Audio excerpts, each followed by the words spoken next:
Can you talk through your understanding of who and what Hamas is, its history, and the governing ideology of this group?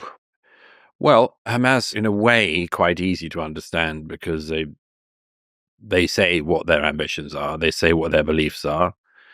They've said it from their governing charter onwards.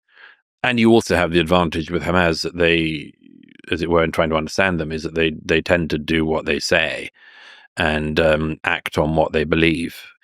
The primary aim of Hamas is to destroy the state of Israel and then see. They're not an unusual group, sadly. The bit of it that is hard for some people to understand, I think, is that they really do mean what they say, and that they really do mean what they say they want to do. And I give a number of examples in the book of this, but I mean the most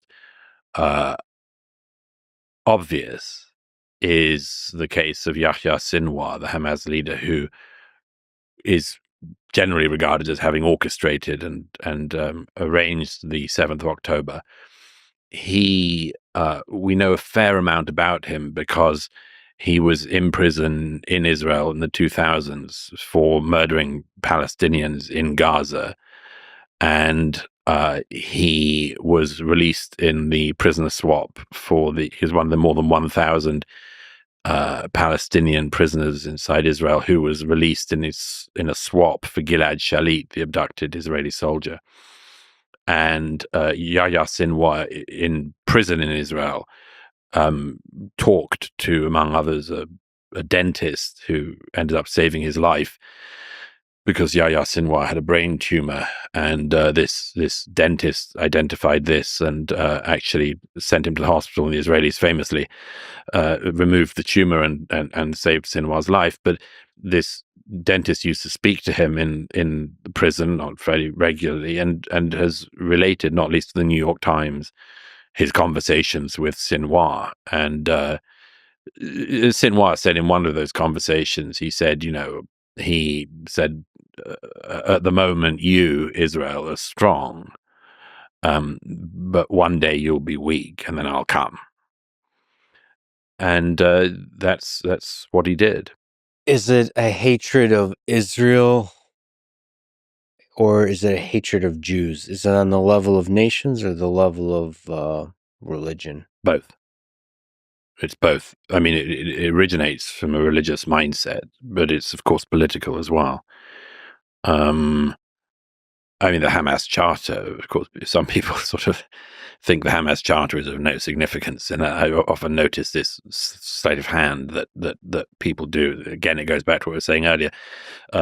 Forget everything other than the most important basic things. But the Hamas Charter, among other things, quotes the hadith that the end times will not come until all of the rocks and the trees shout out, "Oh Muslim, there's a Jew behind me, come and kill him." And that is so. Hamas is both obviously anti-Israeli, obviously, and anti-Jewish, obviously. It's and by the way, I mean, one of the many painful stories I tell in the book, but is of the fact that so many of the people in the communities that they attacked, it's not as if there'd be a right community to attack and a wrong community to attack, but that many of the communities they attacked were communities which deeply, deeply dreamed of the idea of living in peace with their Palestinian neighbors. There's a woman whose name has become relatively famous certainly is famous inside Israel, Vivian Silva, who was a peace activist who spent every weekend driving Gazan children from the border to, if they had very rare medical needs that could not be seen attention to inside Gaza, would drive them to Israeli hospitals. And she spent every weekend doing that. Worked for all of the sort of left-wing peacenik organizations in Israel. And for a while after the 7th, her neighbors and others thought that she had been taken captive into Gaza, and actually there was a hostage poster for her, and there were appeals by the various peacenik organizations for Hamas to hand her over, but it turned out she'd been burned alive in her home, and this wasn't discovered for quite a long time because there was so little DNA left of her that it was very hard to identify the remains as being hers.